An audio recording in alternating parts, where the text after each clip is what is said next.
Bonjour à tous et bienvenue sur Crypto Tao Analyse.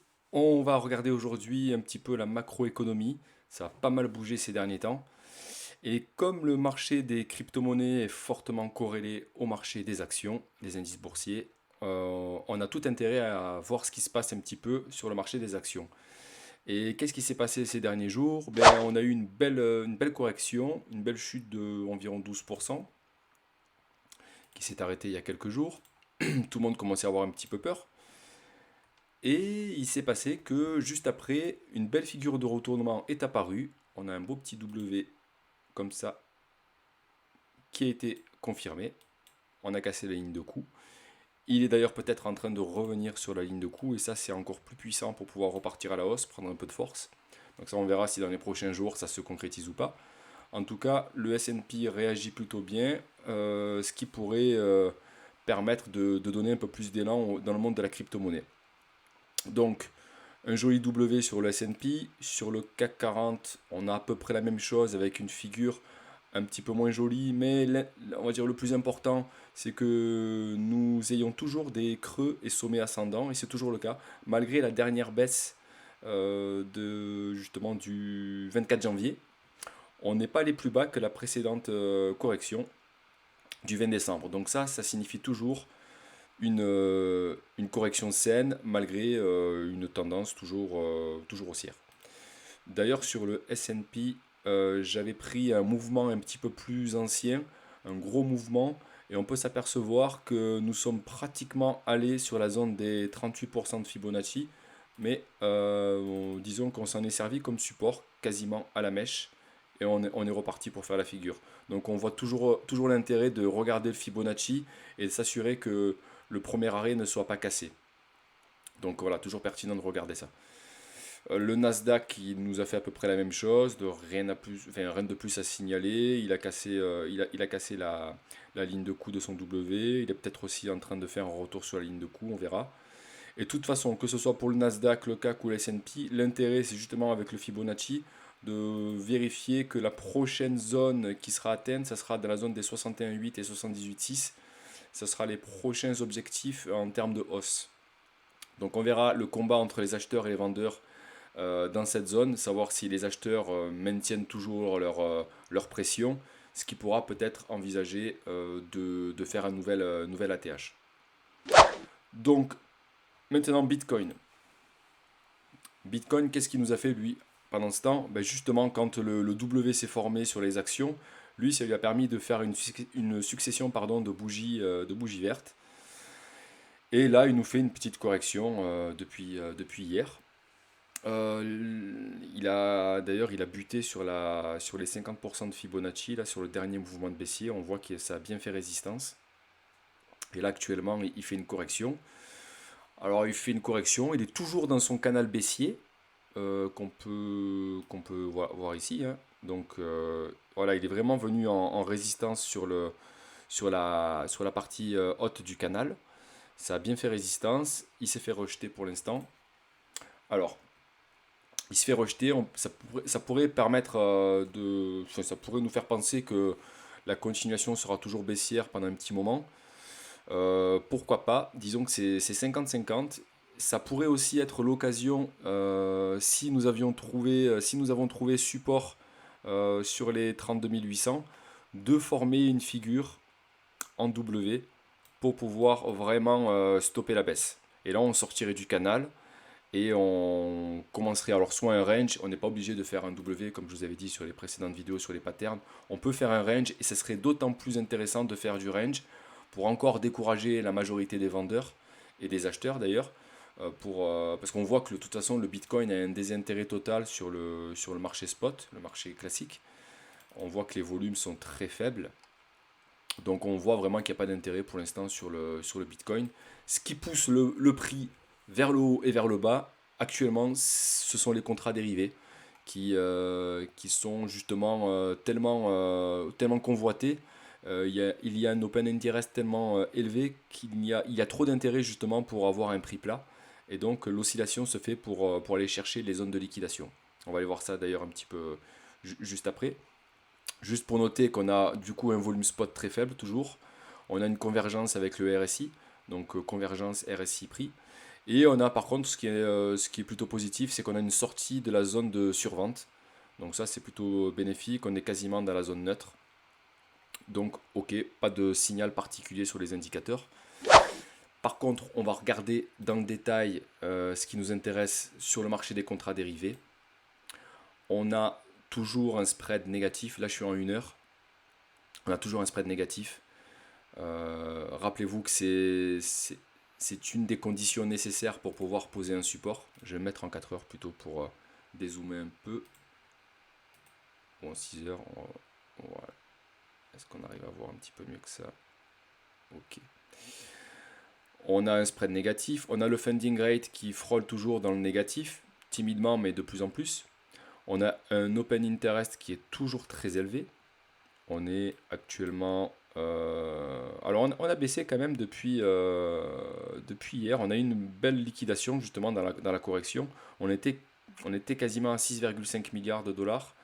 Là on a basculé à 5 milliards 8 quasiment. Donc on a eu quand même une belle liquidation qui a été opérée avec la baisse du Bitcoin. Donc il y avait pour moi, à mon sens, des longues à liquider. Par contre, je pense on commence à avoir toutes les conditions pour commencer à liquider les shorts. C'est pour ça d'ailleurs que j'avais mis ça sur les précédentes vidéos. Un funding rate négatif, un spread négatif, un open interest élevé. Et en plus, là, j'ai rajouté un nouvel indicateur que j'utilise de temps en temps, qui est le ratio long-short. C'est un indicateur, en fait, tout simplement, on a la courbe verte qui indique le nombre de positions ouvertes pour les longues. Et en rouge, on a la courbe qui indique le nombre de positions ouvertes pour les shorts. Et avec l'échelle de droite, on a le pourcentage. Donc quand on est à 50-50, ben, c'est qu'il y a 50% de positions longues et 50% de positions short. Et puis ça oscille justement selon la, on va dire la chronologie. Donc ce que j'avais noté moi hier, c'est qu'on commençait à inverser un peu la tendance. Jusqu'à présent, majoritairement, on avait une majorité de longues. Donc c'est pour ça le marché avait intérêt à liquider les longues. Depuis le 21 octobre, on voit que les longues sont majoritaires. Donc c'est un nombre de positions, c'est pas un volume comment dire, un volume qui est représenté, une quantité d'argent, c'est une quantité de positions. Donc à prendre avec des pincettes. Mais par contre, voilà, on voit bien que depuis quelques jours, le nombre de positions short est devenu majoritaire. On est tombé là hier à 57% de positions short, donc une majorité de short, une majorité de pessimistes. Voilà, par contre, ben, on voit bien que par rapport au mouvement, on a eu justement une majorité de longues qui est revenue depuis peu, ce qui a occasionné, je pense, la petite liquidation pour les longues. Mais on commence à avoir tout doucement des conditions qui se sont produites précédemment. D'ailleurs, je vais l'indiquer ici. On avait également, quand on a eu un support, on avait un spread négatif. Alors je vais le mettre plutôt comme ça pour qu'on voit mieux. Est-ce qu'on voit mieux en 4 heures ou en journée?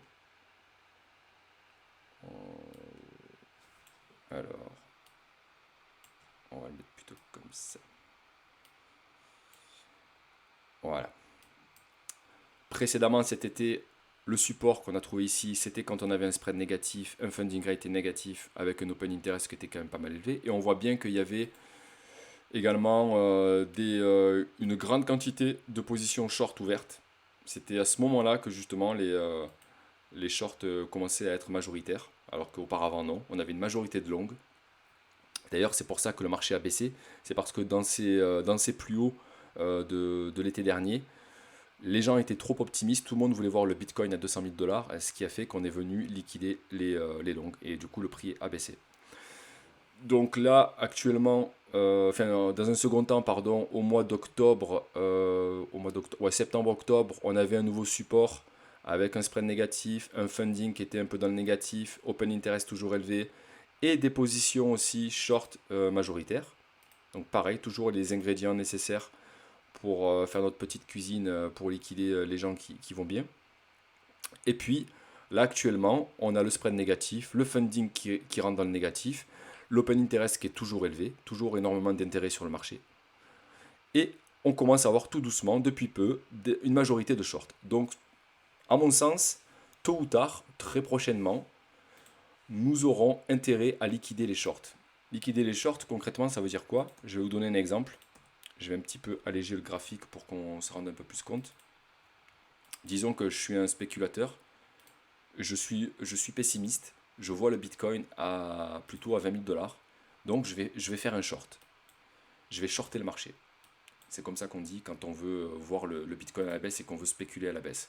Donc j'ouvre une position short, là j'ai mon outil sur TradingView, et je dis, bah, le Bitcoin, moi je le vois plutôt, mon take profit, ça veut dire ma zone où je prends profit, je le vois, mettons, à 23 000 dollars. J'ai un risk-reward de 4,70, c'est parfait. J'ai mis mon stop à des niveaux au-dessus du cours. Je me suis protégé d'une petite zone ici. Le trade est cohérent. La majorité de gens actuellement sont en train de faire ce genre de position avec un levier plus ou moins puissant. Et du coup, si on rajoute du levier, la zone de liquidation est d'autant plus proche du cours. Et d'ailleurs, j'ai préparé une vidéo à ce sujet sur la partie comment faire des shorts, des longues, et j'ai préparé un petit fichier Excel si vous voulez vous entraîner dessus. Donc ce sera la prochaine vidéo. Donc je reviens. Ici, on a une majorité de gens pessimistes qui ont mis leur short sur le Bitcoin. Et en fait, il faut s'imaginer du coup une majorité, une quantité astronomique, des milliards de positions. En fait, on en voit. Certains ont mis leur stop ici, d'autres ont mis leur stop ici, d'autres ont mis leur stop là, d'autres ont mis leur stop ici. Et ça fait, imaginons, un nuage de niveau de stop à aller chercher dans ces zones. Et ça peut aller jusqu'ici. S'il n'y a pas de levier, on peut aller jusqu'à ces zones-là. Et tout ça, en fait, le marché, lui, ce qu'il a envie, enfin, le courtier, le broker, l'exchange, que ce soit Binance, Coinbase, FTX, Kraken ou je ne sais qui, n'ont qu'une envie, c'est d'aller chercher ces zones de prix parce que c'est comme ça en fait qu'ils gagnent de l'argent. C'est en allant chercher des zones de liquidation et des liquidités. Et en validant ces transactions, c'est comme ça qu'ils sont rémunérés. Donc en fait, quand le cours remonte, en fait, il va venir activer les stops de tous les shorters. Et du coup, ça va faire gagner de l'argent au courtier et tout le monde est content. Et vous savez bien que le marché fait perdre toujours la majorité. Et comme la majorité en ce moment est pessimiste, commence à être pessimiste, nous avons énormément de chances de voir le marché remonter pour aller corriger, pour aller punir les pessimistes. La convergence se fait, donc on est toujours dans le canal baissier, donc il faut quand même garder la tête froide. Par contre, on a, je pense, on le verra dans les prochains jours, les prochaines semaines, voir si le support tient. Si le support tient, c'est d'autant plus une raison, en ayant des gens pessimistes, un support solide qui permet d'éviter d'avoir des chutes de cours sans aucune raison, avec très peu de volume. Et en plus, donc du coup, une majorité de liquidation dans les niveaux, c'est un cocktail tout à fait sympathique pour pouvoir aller chercher des niveaux plus hauts. Alors maintenant, si on s'imagine que le marché a envie d'aller chercher les liquidités en haut, on va devoir, je pense, le faire au moins en deux étapes. Première étape, c'est d'aller chercher la zone des 38,2% de Fibonacci. C'est à mon sens le premier niveau qui sera rapidement atteint, tôt ou tard. Le marché ira très facilement chercher les 38,2. Alors est-ce qu'il va y aller en faisant, on va dire, un tout droit, un short squeeze, ou est-ce qu'il va venir grignoter, poser une figure de retournement et venir ici, construire quelque chose de solide ici pour prendre appui et remonter dans les 38,2? Ça, on le verra dans les prochains jours. Ce sera d'autant plus intéressant de travailler cette zone et de faire un gros support avec un petit range sympa durant tout le mois de février. Ça serait vraiment pas mal pour rendre les gens encore plus pessimistes et vraiment les convaincre que le Bitcoin n'ira pas plus haut. Et du coup, la majorité shortera. Et quand la majorité vraiment aura shorté le Bitcoin, il aura toutes les chances de remonter. C'est le paradoxe. Hein. C'est le paradoxe, mais c'est comme ça que le marché fonctionne. Et d'autant plus dans le marché crypto qui est très peu régulé. Et du coup, les courtiers, les market makers ont d'autant plus de chances justement de driver le marché à leur guise. Alors après, j'ai aussi, on va regarder, pardon. J'ai cet indicateur aussi qui me permet de regarder des zones si vous voulez, de transactions à effectuer sur le mouvement général du Bitcoin depuis ses plus hauts. J'avais déjà préparé les flèches. J'avais mis première étape, zone des 38,2%. Et pourquoi? Parce qu'en fait, là, ici, en fait, ça, c'est un indicateur qui montre les volumes de transactions effectuées sur de l'achat et de la vente. Et on voit en fait des creux ici, sur le volume. On voit des creux ici et on voit des creux ici. Ça veut dire en fait qu'il y a eu moins de transactions qui ont été validées dans ces zones de prix, ici et ici. Et en général, le marché revient très très souvent dans ces zones de prix pour, si vous voulez, pour homogénéiser les zones de prix, parce qu'il sait qu'il a d'autant plus de chances, par aspiration de marché, à revenir dans ces zones rapidement. Donc, bizarrement, on peut s'apercevoir que au niveau du support de cette première étape, on est très proche de la zone des... voilà, on va dire que le premier appui il est ici, et on est pile poil dans la zone des 38,2. Donc le volume ici, là, il est rapidement atteignable. Ok. Donc on peut rapidement venir dans la zone des 38,2. Donc on a une convergence, pour ma part, sur la première phase, où on peut rapidement venir sur les 38,2. Ensuite, si les gens... Alors si le Bitcoin continue de monter, et que les gens sont toujours pessimistes, en se disant non mais c'est pas vraiment une montée, c'est une simple petite correction, mais le Bitcoin va chuter, c'est pas possible que le Bitcoin monte à 100 000 dollars pour 2022. Le marché ira, continuera, parce que les gens sont toujours pessimistes, ira il y aura de fortes chances pour que le marché ira nourrir un petit peu ces zones de creux ici, donc entre les 50% de Fibo et les 61,8. Et ensuite, la vraie bataille, selon moi, ça sera ici, ça sera dans la zone des 61,8 et 78,6. Ici, c'est une zone de distribution, une zone de profit, enfin une zone de prise de profit. C'est souvent là que les gros portefeuilles qui ont acheté plus bas revendent de manière majoritaire. Et on verra ce qui se passera dans cette zone-là. Là, c'est un petit peu trop tôt pour en parler. Mais disons que dans une première étape, vraiment voir ce qui se passe dans cette zone de creux pour que le marché comble on va dire, ce manque de transactions réalisées. Et ensuite, ce deuxième petit creux aussi qui est là et qui pourrait nous permettre de faire une petite montée du Bitcoin pour les prochaines semaines. Donc, pour le Bitcoin, j'ai rien de plus à dire actuellement. Vraiment, ce qui va vraiment déterminer les prochaines semaines, c'est est-ce que ici, on est vraiment dans la construction d'un range pour pouvoir poser des figures type W et construire une montée saine. Ça, on le verra bientôt. Pour l'instant, les gens sont désintéressés du Bitcoin. Par contre, c'est pas eux qui ont la main. Ceux qui ont la main, c'est les contrats dérivés. C'est ici que ça se passe. C'est eux qui font monter et baisser le prix, rappelez-vous. Et la majorité perd toujours. Donc quand la majorité donnera une direction, il faut que la majorité soit pessimiste. La majorité, il faut que la majorité short. Donc et d'ailleurs on a le spread négatif qui indique une pression vendeuse, on a le funding rate qui, si vous voulez, un indicateur qui reflète un peu la manière dont les shorts et les longs sont financés. Quand on est dans le négatif, on a d'autant plus de chances d'avoir des shorts se faire liquider. Et ça, je l'expliquerai dans une autre vidéo, c'est un petit peu plus complexe que ça, mais je l'expliquerai sur une autre vidéo. On a l'open interest qui est toujours élevé, il y a toujours énormément d'intérêt, ça veut dire qu'il y a toujours énormément de positions ouvertes qui doivent être clôturées.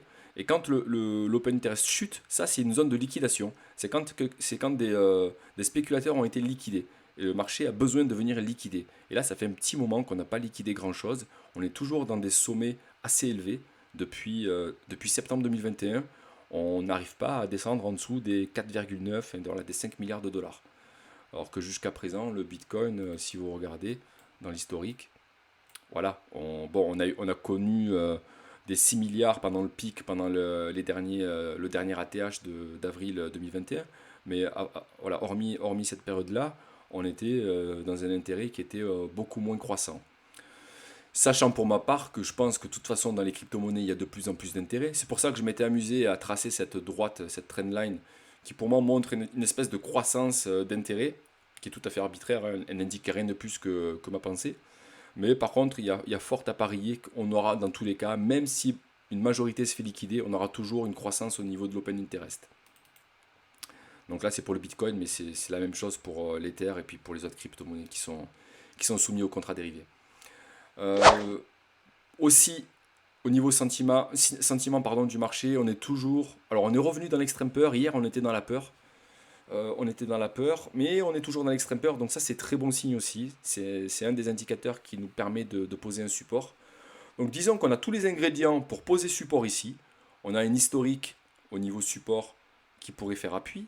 On a liquidé énormément de longs ces derniers temps. On commence à avoir un intérêt à liquider les shorts, donc pousser le prix vers le haut. On a des creux de volume de transactions qui sont effectués plus haut, on va dire de manière convergente avec des zones de Fibonacci très pertinentes. Donc, beau petit cocktail pour le Bitcoin ces prochaines semaines. J'espère pour ma part, pour une montée saine, qu'on va faire un range et qu'on va faire une structure solide ici. Voilà, c'est ce que j'attends en fait. C'est une belle figure, une belle succession de creux et sommets ascendants, une sortie de ce canal baissier. Vraiment, voilà, quand on sortira de ce canal et qu'on fera une figure sortie du canal, là, ça sera très bon signe. Et là, à la limite, ça pourra être une zone d'achat, plus ou moins long terme. Alors, soit on fait un trade, on fait un long, et puis on prend bénéfice petit à petit, soit vraiment on achète du Bitcoin sur le long terme parce que ça sera une zone d'achat intéressante sur le long terme.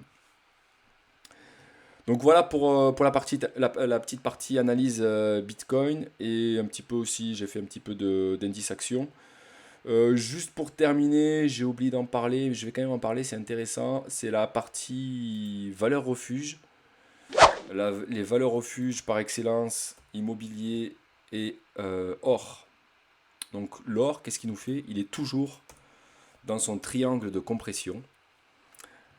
Le triangle de compression, qu'est-ce qu'il indique? Une indécision au niveau du marché dans sa globalité. C'est-à-dire que les investisseurs sont indécis. On ne sait pas si on doit acheter ou si on doit vendre, et ça crée une compression au niveau du graphique. Et on la voit parfaitement. Vraiment, on vient taper sur les supports, on repart. On vient taper sur les résistances et on repart depuis un petit moment. Et souvent, le cours se dirige tôt ou tard vers la fin du triangle pour prendre une décision. Donc soit on verra un gold haussier si justement le S&P et les actions se porteront plutôt mal. Ça fera un transfert de capitaux. Soit on voit que l'indice action se porte bien, le W qu'on a vu se former se concrétise, on fait un nouvel ATH et les actions se portent super bien. Là, on aura fort à parier que le gold se prendra une petite claque, et on verra plutôt ce genre de choses-là. Donc ça, on verra ça, je pense aussi pareil dans les prochaines semaines.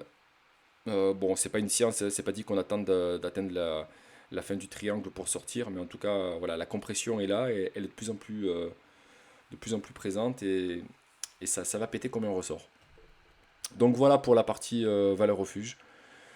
Donc voilà, comme je disais tout à l'heure, je suis en train de préparer une vidéo sur la gestion du risque en trading, où je donnerai des outils pour faire correctement un short, un long sur le marché. Et puis comme ça, vous aurez de quoi vous équiper correctement et affronter justement le monde de la crypto-monnaie. Donc voilà pour la vidéo d'aujourd'hui. N'hésitez pas à mettre en commentaire si vous avez des questions ou si vous voulez que j'analyse quelque chose en particulier. Et puis si vous n'êtes pas abonné, abonnez-vous. Un petit pouce bleu, ça fera grandir la chaîne. Et puis je vous dis à bientôt pour d'autres vidéos. Ciao ciao!